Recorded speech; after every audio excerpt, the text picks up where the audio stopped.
নমস্কার, দেখছেন কলকাতা টিভির সঙ্গে রয়েছে আমি তসমিনা। শুরু করছি গুড মর্নিং কলকাতা। বাবা সাহেব বিতর্কে উত্তাল দেশ, তড়িঘড়ি সাফাই গাইতে ময়দানে মোদির শাহ, পাল্টা আক্রমণের স্ট্র্যাটেজি। কিন্তু কেন দ্রুত এই ইস্যুতে সামলাতে মরিয়া হয়ে উঠল কেন্দ্রের শাসক দল? তবে কি দলিত ভোট অঙ্কের চাপেই দিশাহারা গেরুয়া শিবির? বাবা সাহেব আম্বেদকর ইস্যুতে অচলাবস্থা সংসদে, বিতর্ক দেশে জুড়ে। স্বরাষ্ট্রমন্ত্রী অমিত শাহর পদত্যাগ এবং ক্ষমা চাওয়ার দাবিতে মরিয়া বিরোধী পক্ষ। চাপে পড়ে ময়দানে টিম মোদি। মাঠে নেমে পড়েছেন কেন্দ্রের মন্ত্রী এবং বিজেপির সব স্তরের নেতারা। কংগ্রেসের দাবি আদানি ইস্যু থেকে মুখ ঘোরানোর চেষ্টা। इन्होंने अंबेडकर जी का अपमान किया है, उसकी अपॉलॉजी होनी चाहिए और रिजाइन करना चाहिए होम मिनिस्टर को। और जो मेन मुद्दा है जिसको ये मिटाना चाह रहे हैं, घुमाना चाह रहे हैं, मेन मुद्दा है कि नरेंद्र मोदी जी के मित्र अदानी जी के खिलाफ यूनाइटेड स्टेट्स में केस है, उनको वहां इंडाइट किया गया है और अदानी जी को नरेंद्र मोदी जी हिंदुस्तान बेच रहे हैं। ये मेन मुद्दा है और इसकी डिस्कशन ये लोग नहीं चाहते हैं। বাবা সাহেব আম্বেদকরকে জড়িয়ে অমিত শাহর বিতর্কিত মন্তব্য নিয়ে মুখ খুললেন তৃণমূল সুপ্রিমো মমতা বন্দ্যোপাধ্যায়। বাংলার মুখ্যমন্ত্রী বিজেপিকে বিঁধে বলছেন, ওদের মুখোশ খুলে গেল। 240 আসন পেয়েই এভাবে আম্বেদকরকে অসম্মান করছে। 400 আসন পেলে হয়তো বাবা সাহেবের সব অবদান ভুলে নতুন ইতিহাস লিখত। I am shocked about the comments of Ambedkar, Baba Saheb Ambedkar. Earlier I was shocked that 25th December, the day it was a national holiday, it was totally cancelled by the central government. Ambedkar ইস্যুতে বিপদ বাড়তে পারে বুঝে তড়িঘড়ি ময়দানে নেমে স্বয়ং প্রধানমন্ত্রী বুঝিয়ে দিয়েছেন, আম্বেদকর প্রশ্নে তাঁরা বিরোধীদের জায়গা ছাড়তে নারাজ। সাংবাদিক বৈঠক করে নিজের বক্তব্য ও অবস্থান স্পষ্ট করার চেষ্টা করেছেন অমিত শাহ। কিন্তু কেন আম্বেদকর ইস্যুতে বেফাঁস হয়েও পাল্টা আক্রমণ বা সতর্কতার পথে হাঁটছে বিজেপি?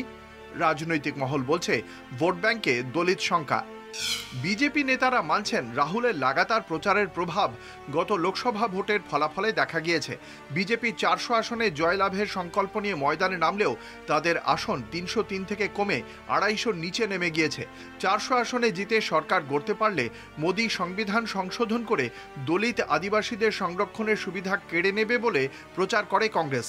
তাতেই বিজেপির 400 পারের স্বপ্ন ধূলিসাৎ হয়ে যায়। সেই কারণেই পদ্ম শিবির এবার আম্বেদকর ইস্যুতে সতর্ক। স্বয়ং প্রধানমন্ত্রী ময়দানে নেমেছেন মানুষকে বোঝাতে যে কংগ্রেস আদৌ সংবিধান প্রণেতাদের অন্যতম এই স্বাধীনতা সংগ্রামীকে মর্যাদা দেয়নি, তাকে দুবার ভোটে হারিয়েছে। এখন ভোটের স্বার্থে আম্বেদকর ভজনায় নেমেছে। আম্বেদকরকে নিয়ে মোদি তথা বিজেপি শিবিরের আরও এক চিন্তা রাহুল গান্ধীর কাস্ট সেন্সাসের ঘোষণা।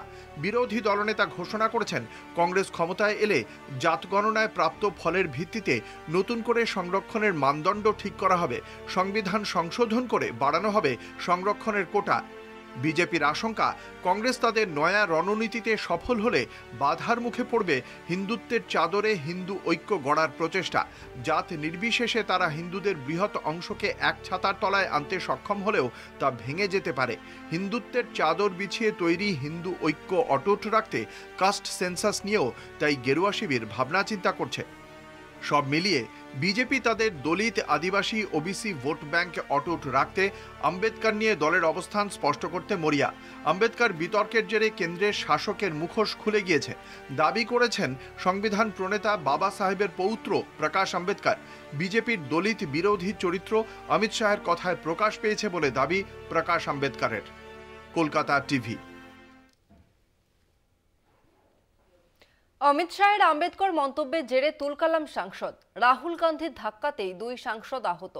অভিযোগ, বিরোধী দলনেতার বিরুদ্ধে এফআইআর দায়ের করল বিজেপি। তৃণমূলের পর অমিত শাহের বিরুদ্ধে প্রিভিলেজ মোশন আনল কংগ্রেস। मान्यवर, अभी एक फैशन होगा है आम्बेडकर आम्बेडकर आम्बेडकर आम्बेडकर आम्बेडकर आम्बेडकर। इतना नाम अगर भगवान का लेते तो 7 जन्मों तक स्वर्ग मिल जाता। अच्छी बात है ना, सुनिए तो।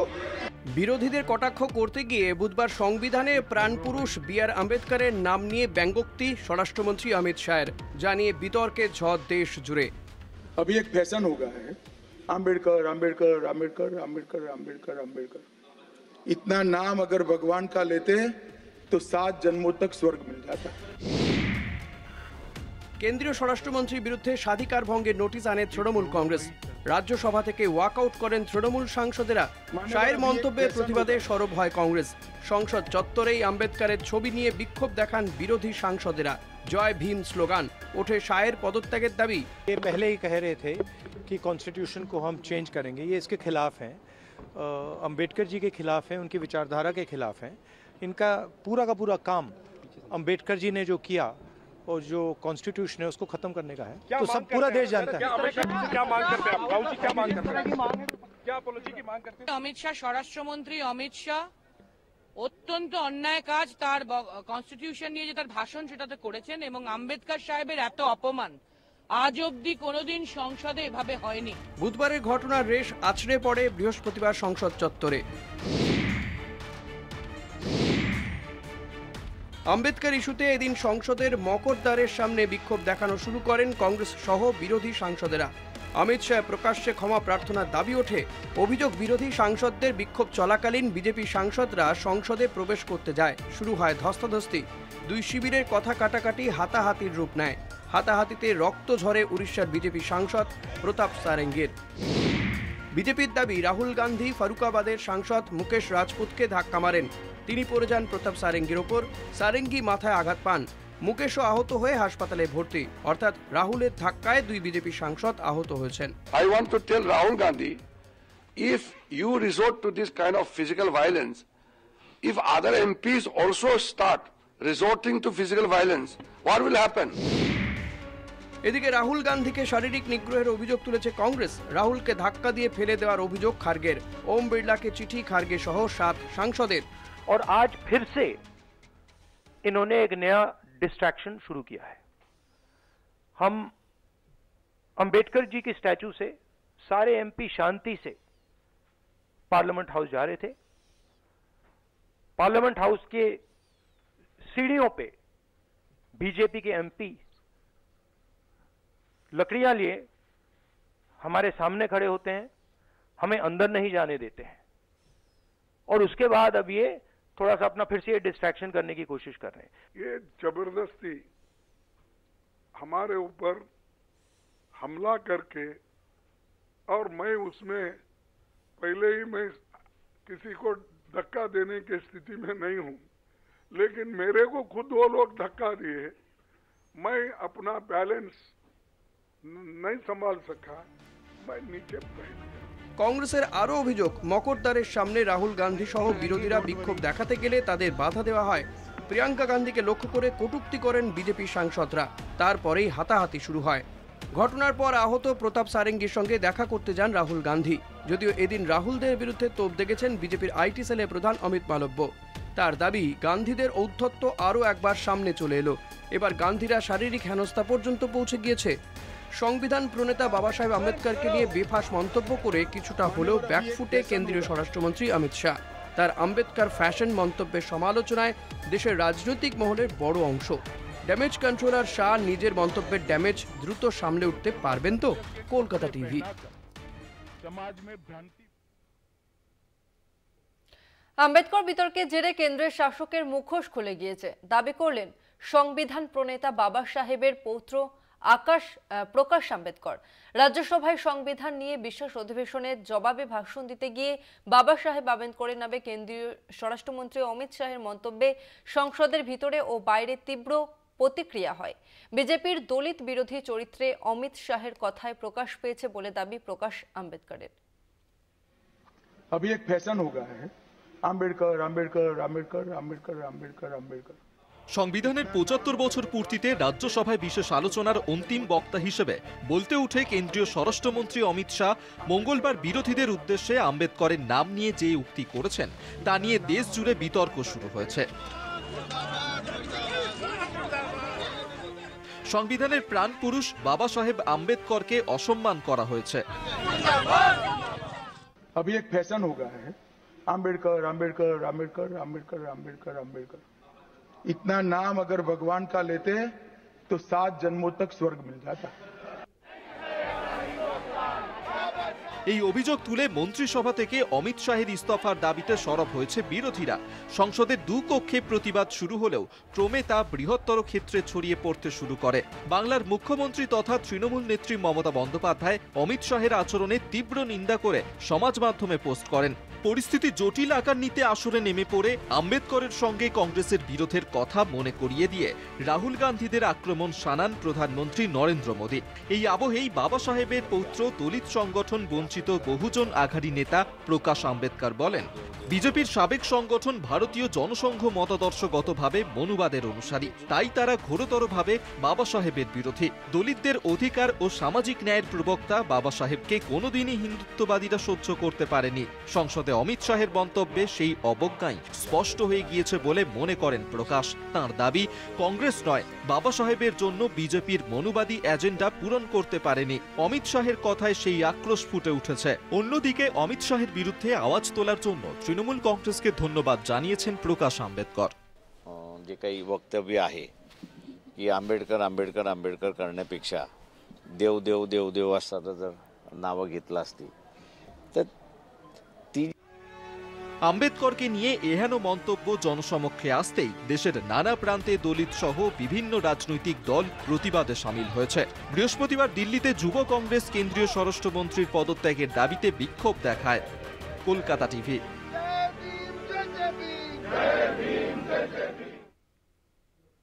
গুড মর্নিং কলকাতায় সময় একটা বিরতির, ফিরছে আরো অন্যান্য খবর নিয়ে, সঙ্গে থাকুন। আরজিকর কাণ্ডে নতুন করে তদন্তের দাবিতে হাইকোর্টে আবেদন নির্যাতিতার বাবা মার। বর্তমান তদন্তে আস্থা নেই। তদন্তে নামে তথ্য প্রমাণ লোপাট হয়েছে দাবি নির্যাতিতার বাবা মায়ের। বিচারপতি তীর্থঙ্কর ঘোষ অনুমতি দিয়ে সিবিআইকে মামলায় যুক্ত করার নির্দেশ দেন। হাইকোর্টে এই মামলা দায়ের নিয়ে প্রশ্ন তুলেছেন আইনজীবীদের একাংশ। তাদের বক্তব্য, আরজিকর মামলার নিম্ন আদালতের বিচার প্রক্রিয়া নিয়ে যদি কোনো আবেদন থাকে তা সুপ্রিম কোর্টকে জানাতে পারবে আবেদনকারী। আরজিকর কাণ্ডে সিবিআই তদন্তে অনাস্থা। হাইকোর্টে নয়া আবেদন নির্যাতিতার বাবা মার। নতুন করে মেয়ের খুনের তদন্ত চেয়ে মামলা। প্রতিবাদ, বিক্ষোভ, আন্দোলন, মিছিল, অবস্থান, অনশন সবই হলো, কিন্তু এখনো মিলল না বিচার। একে একে ছাড়া পাচ্ছে অভিযুক্তরা, ধার কমছে প্রতিবাদের। তাই সিবিআই তদন্তে আর ভরসা রাখতে পারছেন না আরজিকরের নির্যাতিতার বাবা মা। বৃহস্পতিবার নতুন করে মেয়ের খুনের তদন্ত চেয়ে হাইকোর্টের দ্বারস্থ পরিবার। নতুন করে তদন্ত প্রক্রিয়া শুরু করার আর্জি আদালতে। তাঁদের দাবি, নতুন করে তদন্ত চান নির্যাতিতার বাবা মা। নির্যাতিতার বাবা মার দাবি, বর্তমানে যে তদন্ত চলছে তাতে আস্থা নেই। তদন্তের নামে যেসব তথ্য প্রমাণ লোপাট হয়ে গিয়েছে, ট্রায়াল শুরু হয়েছে, সাক্ষ্য গ্রহণ চলছে। এখনই আদালত হস্তক্ষেপ না করলে পরিস্থিতি হাতের বাইরে চলে যাবে। দ্রুত নতুন করে তদন্ত শুরু করার নির্দেশ দিক আদালত। সিবিআই যেভাবে তদন্ত করছে, যেমন সঞ্জীব ঘোষ এবং ইচ্ছাকৃতভাবেই ছেড়ে দিল আমাদের মনে হয়, সেই জন্যই আমরা ওদের উপরে। এবং রাতে ওর সঙ্গে যে চারজন ছিল ডিউটিতে, তাদেরও অ্যারেস্টও করেনি, তাদের দুজনকে মাত্র সাক্ষী রেখেছে, বাকি দুজনকে সাক্ষী রাখেনি। যে মামলা করেছে, কারণ কিছু কিছু স্পেসিফিক জায়গায় আমাদের মনে হয়েছে সেই সব যারা অ্যাসিস্ট্যান্ট সুপারিনটেন্ডেন্ট ছিলেন ওনার সাক্ষী নেওয়া হয়নি, এবং কিছু কিছু অ্যাভিনিউজ আছে যেখানে ইনভেস্টিগেশন হয়নি। তো সিসিটিভি ফুটেজ বলুন এবং সাক্ষী বলুন, সেই জিনিসগুলোর ফার্দার ইনভেস্টিগেশন যাতে হয় সেই জন্য এই মামলা করা হয়েছে। আমাদের কোনোভাবেই ইন্টেনশন নয় যে ট্রায়াল কোর্ট যেরকম কাজ করছে সেরকমভাবেই ট্রায়াল কোর্ট সাক্ষী নেবে এবং কমপ্লিট করবে। হাইকোর্ট ইন্টারফেয়ার করেছে, বলেছে আমি মনিটর করব ম্যাটারটা। আদালতে বিচারপতি তীর্থঙ্কর ঘোষের সওয়াল, নির্যাতিতার বাবা মা যা বলছেন সেটা নিয়ে তদন্তের অগ্রগতি কি? চার্জশিট জমা দেওয়ার পর তদন্ত কি হয়েছে? আরও কাউকে তদন্তের স্বার্থে প্রয়োজন কিনা তা জানাবে সিবিআই। 24শে ডিসেম্বর পরবর্তী শুনানি। তাদের এই মামলার অনুমতি দেন বিচারপতি তীর্থঙ্কর ঘোষ। মামলায় সিবিআইকেও যুক্ত করার নির্দেশ দেয় আদালত। নির্যাতিতার বাবা মা কে বিপথে চালিত করেছিল কিছু স্বার্থান্বেষী লোক, কিছু আইনজীবী, কিছু জুনিয়র ডাক্তার, কিছু রাজনীতিবিদ করে পুরো জিনিসটাকে ঘেঁটে দেওয়া হয়েছে। সিবিআই একটা শেষ ভরসা ছিল, এবং যেভাবে সিবিআই তীরে এসে তরি ডুবিয়েছে সমস্ত লোকই হতাশর।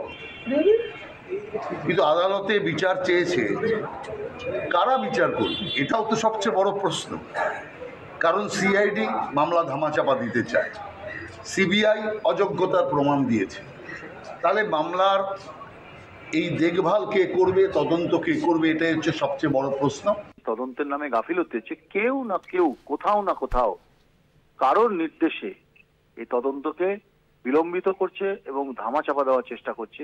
এর পেছনে অনেক গভীর হাত আছে, হিমশৈলের চূড়ামাত্রা আমরা দেখতে পাচ্ছি। প্রথম থেকেই এই মামলায় সিবিআই তদন্তের আর্জি জানিয়ে এসেছিলেন নির্যাতিতার বাবা মা। পরে কলকাতা হাইকোর্ট সিবিআই তদন্তের নির্দেশ দেয়। স্বতঃপ্রণোদিতভাবে সুপ্রিম কোর্ট এই মামলা গ্রহণ করে। বর্তমানে শীর্ষ আদালতে এই মামলা বিচারাধীন। তবে সিবিআই তদন্তের বিভিন্ন দিক থেকে গাফিলতি নিয়ে প্রশ্ন উঠতে শুরু করেছে। 90 দিনের মধ্যে সিবিআই চার্জশিট দিতে না পারায় মামলায় অন্যতম অভিযুক্ত আরজিকরের প্রাক্তন অধ্যক্ষ সন্দীপ ঘোষ ও টালা থানার প্রাক্তন ওসি অভিজিৎ মণ্ডলের জামিন হয়, যার পরেই ক্ষোভে ফেটে পড়েন আন্দোলনকারীরা। কেন্দ্রীয় তদন্তকারী সংস্থার পক্ষ থেকে আশ্বাস দেওয়া হলেও তুমুল ক্ষোভ প্রকাশ করেন নির্যাতিতার বাবা মা। আর এই অবস্থায় নতুন করে তদন্ত চাওয়ার বিষয়টি অত্যন্ত তাৎপর্যপূর্ণ বলেই মনে করছে সব মহল। আগামী সোমবার এই ইস্যুতে কলকাতা হাইকোর্ট ঠিক কী নির্দেশ দেয়, এবার সেদিকেই নজর। পীযূষ কান্তি নাগের report, Kolkata TV. School service কমিশনের চাকরি বাতিলের মামলা শুনানি সুপ্রিম কোর্টে বৃহস্পতিবারের মতো শেষ হলো। মামলার পরবর্তী শুনানি আগামী 7 জানুয়ারি। এদিন শুনানি চলাকালীন রাজ্য সরকার এবং স্কুল সার্ভিস কমিশন শীর্ষ আদালতের কড়া ভৎসনার মুখে পড়ে। প্রধান বিচারপতি সঞ্জীব কুমার খান্নার নানা প্রশ্নের মুখে পড়ে বিব্রত হন রাজ্য এবং এসএসসির আইনজীবীরা। প্রধান বিচারপতির পর্যবেক্ষণ, রাজ্য সরকার এবং এসএসসি নিয়োগ প্রক্রিয়ায় স্বচ্ছতার প্রমাণ দেয়নি। যোগ্য এবং অযোগ্যদের আলাদা করা না গেলে সব নিয়োগই বাতিল করা হবে বলেও তিনি হুঁশিয়ারি দেন। গত বছরের 22 এপ্রিল কলকাতা হাইকোর্টের বিচারপতি দেবাংশু বসাক এবং বিচারপতি মোহাম্মদ সাব্বার রশিদের বেঞ্চ 2016 সালের এসএসসি নিয়োগ প্রক্রিয়া বাতিল বলে ঘোষণা করে। এর ফলে 25,753 জনের চাকরি যায়। যারা মেয়াদ উত্তীর্ণ প্যানেল থেকে চাকরি পেয়েছেন এবং সাদা খাতা জমা দিয়ে চাকরি পেয়েছিলেন তাদের 12% সুদসহ বেতন ফেরতের নির্দেশ দেয় ডিভিশন বেঞ্চ। ওই বেআইনি নিয়োগ নিয়ে সিবিআই তদন্ত হয়, তাতেও বেআইনি নিয়োগের বহু তথ্য উঠে আসে। চাকরিহারারা সুপ্রিম কোর্টে যান। তৎকালীন প্রধান বিচারপতি ডিওয়াই চন্দ্রচূড় চাকরি বাতিলের নির্দেশের উপর স্থগিতাদেশ দিয়ে বলেন সিবিআই তদন্ত এবং মামলা চলবে। সেই মামলারই শুনানি ছিল সুপ্রিম কোর্টে বৃহস্পতিবার। এই মামলায় রাজ্যের আইনজীবী দোষ চাপান স্কুল সার্ভিস কমিশনের উপর।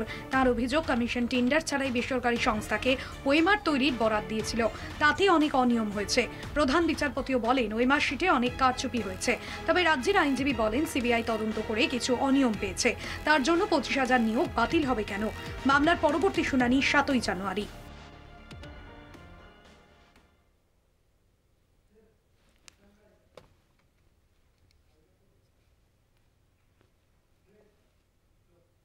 এখন সময় আরো একটা বিরতি, ফিরছে বিরতির পর সঙ্গে থাকুন।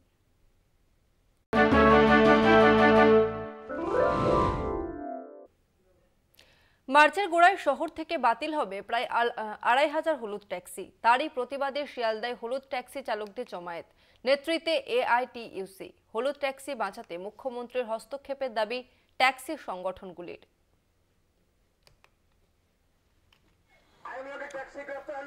পরিবহন দফতরের নতুন নিয়মে 2025 সালের মার্চ মাসের মধ্যে বয়সের কারণে কলকাতার রাস্তা থেকে উঠে যাবে প্রায় 2,500 হলুদ ট্যাক্সি। কলকাতা হাইকোর্টের নির্দেশে 15 বছরের বেশি পুরনো গাড়ি আর চলবে না রাস্তায়, যার ফলে গভীর সংকটে পড়তে চলেছেন ট্যাক্সি চালকরা, বিপাকে ট্যাক্সি মালিকরাও। হলুদ ট্যাক্সিকে বাঁচাতে হবে, তাই পথে নেমেছেন ট্যাক্সি চালকরা। শিয়ালদহে জমায়েত হলুদ ট্যাক্সি চালকদের। পরিবহন মন্ত্রী ও মুখ্যমন্ত্রীর হস্তক্ষেপের দাবি করছেন ট্যাক্সি চালক সংগঠনের শীর্ষ কর্তারা। 5টা হচ্ছে কলকাতা গর্ব আমাদের।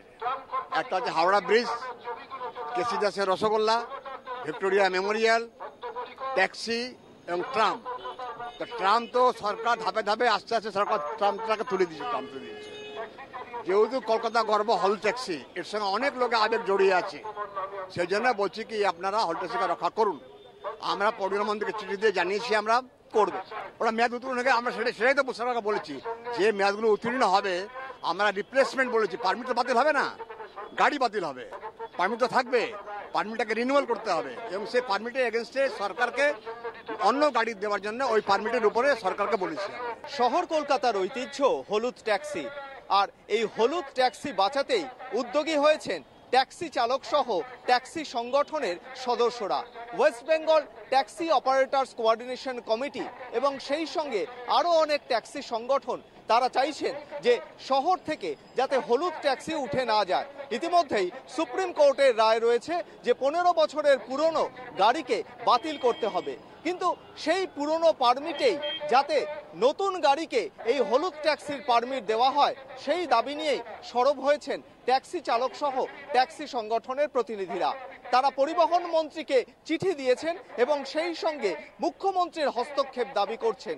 তারা চাইছেন যে গাড়ি পিছু যাতে 50,000 টাকা ভর্তুকি দেওয়া হয় সরকারের তরফে, তবেই হলুদ ট্যাক্সি বাঁচবে শহর কলকাতার ঐতিহ্য। ক্যামেরায় সুবীর ঘোষের সঙ্গে সত্যসুন্দর ভট্টাচার্য, কলকাতা টিভি। একসময় গান্ধীজি বলেছিলেন, চোখের বদলে চোখ নিলে গোটা পৃথিবী একদিন অন্ধ হয়ে যাবে। রাজ্যের মুখ্যমন্ত্রী মমতা বন্দ্যোপাধ্যায় একসময় স্লোগান দিয়েছিলেন, বদলা নয় বদল চাই। 34 বছরের বাম শাসনে বামেদের অত্যাচারে অতিষ্ঠ হয়ে মুখ ফেরাতে শুরু করে রাজ্যবাসী। 2011 সালে পালাবদল হয়। বাম শাসনের অবসান ঘটিয়ে ক্ষমতায় আসে তৃণমূল কংগ্রেস। মুখ্যমন্ত্রী হন মমতা বন্দ্যোপাধ্যায়। তারপর কেটে গেছে 1 দশকের বেশি সময়। হুমকি পাল্টা হুমকি শিকড় ছড়িয়েছে বঙ্গ রাজনীতিতে। বিরোধীদের হাত ভেঙে গুঁড়িয়ে দেওয়ার হুমকি মালতীপুরের শাসক দলের বিধায়ক আব্দুল রহিম বক্সির। অন্যদিকে পাল্টা হুমকি বিরোধীদেরও।